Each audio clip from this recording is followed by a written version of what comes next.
കർത്താവിൽ ഏറ്റവും അനുഗ്രഹിക്കപ്പെട്ടവരെ, വീണ്ടും ഒരു നോയമ്പ് കാലത്തിലേക്ക് നമ്മളായിരിക്കുന്നു. നമുക്കറിയാം, നോയമ്പിൻ്റെ ഈ ഒരു 9-ാം ദിനം നമ്മുടെ ജീവിതത്തിൽ നമുക്ക് ചെയ്തു തീർക്കേണ്ട ഒരുപാട് കാര്യങ്ങളുണ്ട്. നമുക്കറിയാം, പ്രാർത്ഥനയോടെ ആയിരിക്കണം, ദൈവത്തെ മാത്രം ചിന്തിച്ചുള്ള ഒരു ജീവിതമായിരിക്കണം, കർത്താവിൻ്റെ വചനത്തെ ധ്യാനിച്ചുള്ളൊരു ജീവിതമായിരിക്കണം, കർത്താവിൻ്റെ ജീവിതത്തെ നമ്മുടെ ജീവിതമായി ചേർത്ത് വയ്ക്കണം. കർത്താവ് ജീവിച്ചതുപോലെ ആയിരിക്കണം നമ്മൾ ഓരോ വ്യക്തി ഈ ഭൂമിയിലായിരിക്കുമ്പോൾ നമ്മൾ ജീവിക്കണം. ഇന്ന് നമ്മളെടുത്തിരിക്കുന്ന ഒരു വചനഭാഗം ദാനിയേലിൻ്റെ പുസ്തകം 9-ാം അധ്യായം 3-ാം വാക്യമാണ്.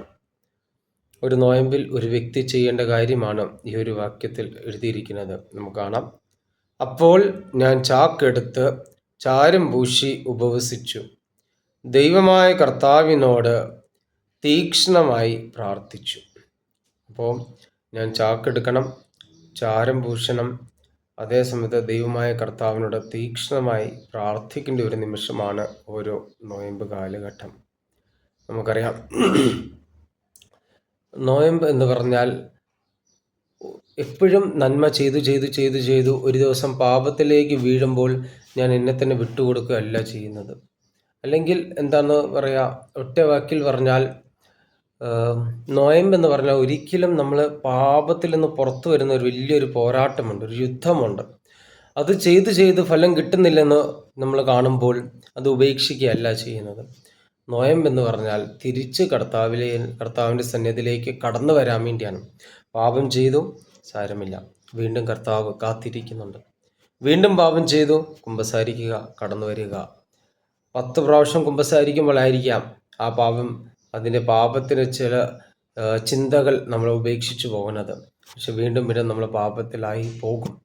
പക്ഷെ നമ്മൾ മനസ്സിലാക്കണം, 40 ദിവസം പൂർണ്ണമായി നമ്മുടെ മനസ്സും നമ്മുടെ ശരീരവും നമ്മുടെ ചിന്തയും എല്ലാം ദൈവം മാത്രമായിരിക്കുക, ദൈവത്തിൻ്റെ വിശുദ്ധി ആയിരിക്കുക, ദൈവത്തിൻ്റെ ശക്തി ആയിരിക്കുക.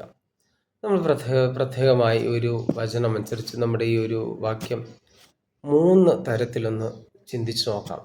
ഒന്നാമത്തെ തരം ഇതാണെന്ന്, നോയമ്പിൽ ദൃഷ്ടി ദൈവത്തിലേക്കായിരിക്കണം, നമ്മൾ കർത്താവിൻ്റെ സന്നിധിയിലായിരിക്കണം.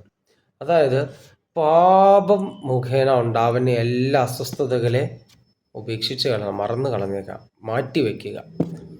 ദൈവത്തിൻ്റെ മുഖം ദർശിച്ചുകൊണ്ട് യാത്ര ചെയ്യുക. പിന്നെ നോയമ്പിൽ അധികം ഒച്ച, അധികം ബഹളം ഒന്നും പാടില്ല. ശാന്തനായി, ഏകനായി ജീവിതത്തിൽ കർത്താവിനെ ധ്യാനിച്ചുകൊണ്ട് പ്രാർത്ഥിച്ചു വേണം നമ്മൾ ജീവിക്കണം. ദൈവ ആശ്രയത്തിലും ദൈവത്തിൻ്റെ ശരണത്തിൽ സമാധാനത്തോടെ ഇരുന്നു പ്രാർത്ഥിക്കാൻ നമ്മൾ പരിശ്രമിക്കണം. അതാണ് നോയമ്പിലെ ആദ്യത്തെ കാര്യം.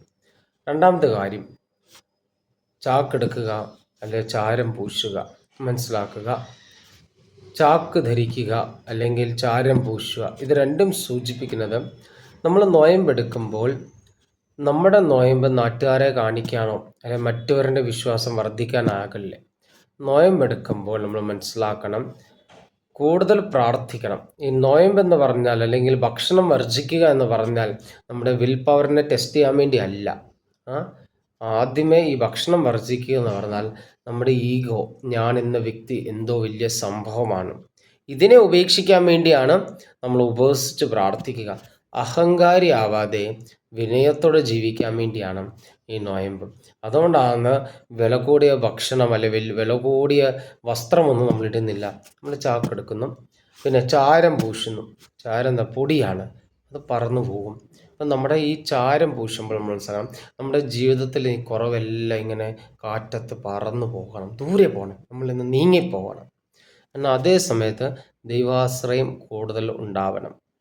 മൂന്നാമത്തെ കാര്യം നമ്മൾ മനസ്സിലാക്കുക, നോയമ്പിൽ പ്രാർത്ഥിക്കുന്ന ഒരു ഉദ്ദേശം എന്ന് പറഞ്ഞാൽ റെസ്റ്റോറേഷനാണ്. ഇന്നലെ വരെ എനിക്ക് ലഭിച്ച കൃപ ഇന്ന് പാപം മുഖേന നഷ്ടപ്പെട്ടു പോയി. ആ നഷ്ടപ്പെട്ടു പോയ കൃപയെ വീണ്ടും റിസ്റ്റോറേഷൻ, വീണ്ടും ദൈവത്തിൻ്റെ ആശ്രയത്തിൽ ഞാൻ നേടിയെടുക്കുകയാണ് ഈ നോയമ്പ്. അപ്പം നമ്മൾ മനസ്സിലാക്കുക, ദാനിയേൽ അവൻ്റെ ആവശ്യത്തിന് വേണ്ടി മാത്രം പ്രാർത്ഥിക്കുകയല്ല ചെയ്യുന്നത്, പക്ഷേ നോയമ്പിൽ എല്ലാവർക്കും വേണ്ടി പ്രാർത്ഥിച്ചു. ഈ നോയമ്പ് കാലം എല്ലാവർക്കും അനുഗ്രഹമായി തീരാൻ, രോഗശാന്തി ഉണ്ടാകാൻ, മാനസാന്തരം ഉണ്ടാകാൻ, പുതിയൊരു ജീവിതം ക്രിസ്തുവിൽ ഉണ്ടാക്കാൻ വേണ്ടി നമ്മൾ പ്രാർത്ഥിക്കണം. പുതിയൊരു ക്രിസ്തുവിൽ ഒരു ജീവിതം ഉണ്ടാകുമ്പോൾ നമ്മൾ വിശുദ്ധി പ്രാപിക്കും. പ്രിയമുള്ളവരെ, നമുക്കും ഈ നോയമ്പ് കാലത്ത് ആദ്യം നമ്മുടെ ദൃഷ്ടി, നമ്മുടെ കണ്ണുകൾ സ്വർഗത്തിലേക്ക് ഉയർത്താം. രണ്ടാമത്തത്, ചാരം പൂശിക്കൊണ്ട് ചാക്ക് വസ്ത്രം ധരിച്ചുകൊണ്ട് നമുക്ക് നമ്മളെ ഈഗോ, ഞാനെന്ന വ്യക്തി, അഹങ്കാരിയിൽ നിന്നും ഒരു പാവപ്പെട്ടവൻ അല്ലെങ്കിൽ ഒരു വിനയമുള്ളവനെ ആയിത്തീരാം. മൂന്നാമത്തത്, പ്രാർത്ഥിച്ച് ദൈവത്തിലേക്ക് ആശ്രയം തേടാം. നമ്മുടെ തമ്പുരാൻ ഈ നോയമ്പിൽ നമ്മളെ ഒരുപാട് അനുഗ്രഹിക്കട്ടെ. നമ്മുടെ തമ്പുരാൻ നമ്മളെ ശക്തിപ്പെടുത്തട്ടെ. ആമേൻ.